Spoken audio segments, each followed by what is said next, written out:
They say pictures are worth 1,000 words, but you don't just take one look at a picture and expect that you can write a novel about it. No, that's not the way it works. You need to look longer and deeper into a picture. And the longer and deeper that you look, the more words are going to reveal themselves.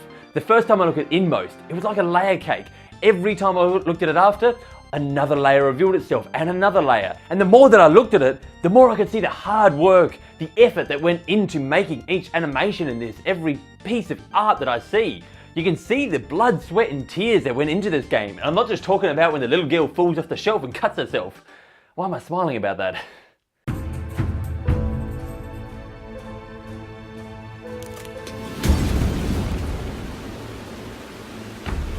Let's take this dropping scene for instance. At first glance, you'll notice that he drops down and particles fly off from where he lands. You look even deeper again though, and you notice that the embers off the fires blow embers across from where he lands. His land has impact, it has a force to it.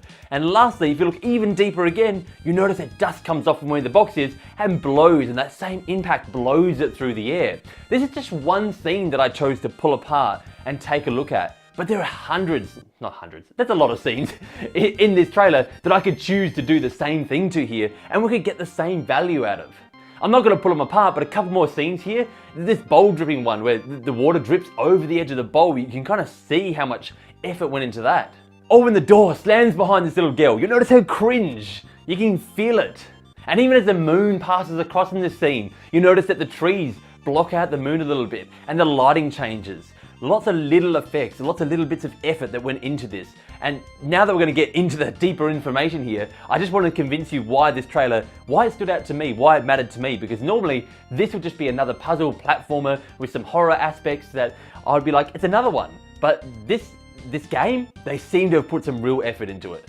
Alright, so let's get into some of the stuff that we know about this, because we saw the one trailer in the Nintendo Nindies Direct Showcase, I don't care what they call them, so many different, whatever.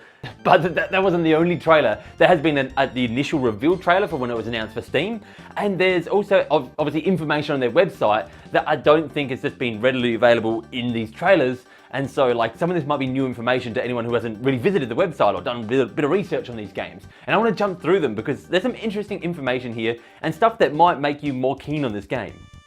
I sound like I'm just trying to sell people on games. That's not my intention.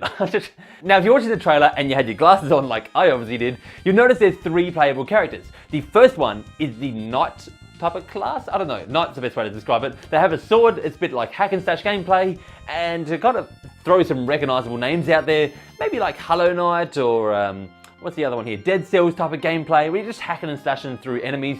Although this seems very slow, methodic still. It seems like maybe one hit kills you, you have to dodge the enemies a lot, and uses like a hook shot from what we've seen in the trailer. It almost feels like this should be the hero of the story, but I'm not 100% sold on that being the hero, or this character being the hero, because of what we see on the website. It basically says that one of the characters is sworn to the forces of darkness, which I'm assuming is his knight class, because we'll get into that a little bit later because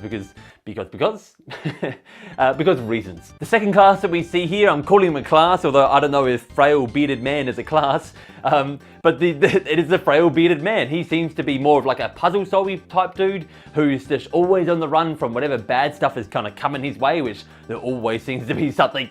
But he seems very interesting because it's hard to tell whether all of his gameplay is the puzzle solving parts, or whether a lot of it's going to be those running scenes where you have to react to stuff happening and do button prompts and stuff at the right time. Or not really, it's not like button prompts are coming up, but you to jump at the right time and things.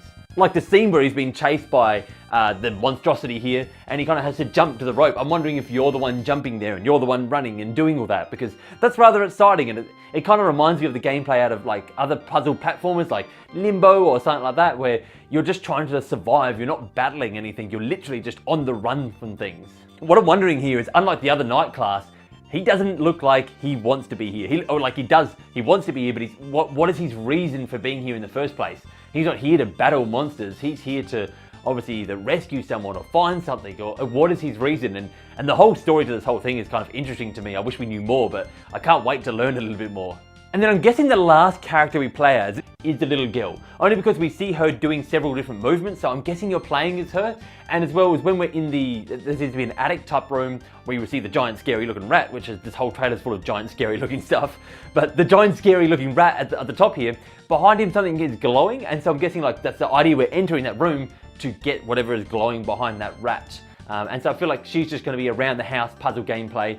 And it does actually say in the trailer that it bounces between these three characters. They're intertwined in the story, in a dark story. So it'd be interesting to see how they manage to weave these three together and where our kind of climax goes to from there. Also, one more note, it says it's one interconnecting tale of suffering, sacrifice, and a young girl in the middle of it all. So I'm also wondering how what this young girl is in the middle of all of this type of thing. How does this all weave together? As I said, it's interesting. The other really interesting tidbit here is apparently it's set across like two separate worlds. That I'm guessing this is where like the intertwining comes in again, is that there's like almost a light world and a dark world. Like let's go Metroid Prime 2 here. It appears that like there's one scene like we can kind of get the idea from this, and that's where it almost looks like a churchy type room. You see candles, it's all well lit in one area. And then we switch to the other one, and all of a sudden everything's not well lit. There's spider webs everywhere, and it all seems to be really run down. So this is the same area where we can kind of see the change. And we can dive even deeper into this area here and take a look at the actual, I guess, priesty looking guy there in the center. And you notice that he changes into the next one, into some monstrosity. And in the dark world, he appears to be the monstrosity, which means we also get an idea that the guy with the sword is in the light world, and the other dude is in the dark world. He's the one struggling along, and that's why he's with all the beasts. And then last of all, down the very bottom corner there, you notice that the part where the guy grapple hooks along the ground earlier, or through the fires, there's a little girl down there in the dark world. Yet in the light world, it's a monster. So does that mean that, so there's actually like people in the dark world, but in the light world, the things that this guy is killing is like humans, it's people. It's like the blocks in Mario when Mario punches them, except with toads. I don't know if anyone actually gets that reference. So the little girl down the bottom corner who's crying really has me wondering what the deal is between these two worlds, and again what the deal is with this night, because it gets darker and darker the more we see of this guy. Actually, you know what, let's jump a little bit deeper into his dark story here, because you notice this next scene that has him in it. This is where it gets really dark, because you actually see these two like light people. They look almost humanoid, yet like still monstrosities, but humanoid monstrosities.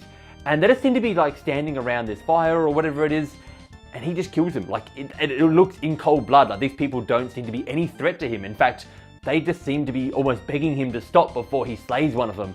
And then I'm not sure if the woman is like running to her husband's aid or whether it's running after him, but like the whole scene just, it spills with like, this guy is doing the wrong thing. He's killing innocent people, or innocent monsters, I guess in this case. And does he not recognize the difference between the worlds? Is he literally bad? I want to know more. This whole thing is about me just wanting to know more. And there's just so many more questions that keep stacking up and stacking up. Like, why is he kneeling to this beast? Is this beast in control of everything that he does? Is this why he does it? Is he just being told to and he doesn't have a choice? Maybe he's not strong enough to stand up to it? And why does the beast have the serpent behind it that we see in other parts in the trailer? Is it because the beast is actually in control of the serpent and that's why the symbol's there? I'd love to know more of these details, and honestly the game is as much as enticing me just because of what we don't know as much as it is what we do. And I think what tops it all off, like the icing that's on top of this horrific cake, it is like the music in this trailer.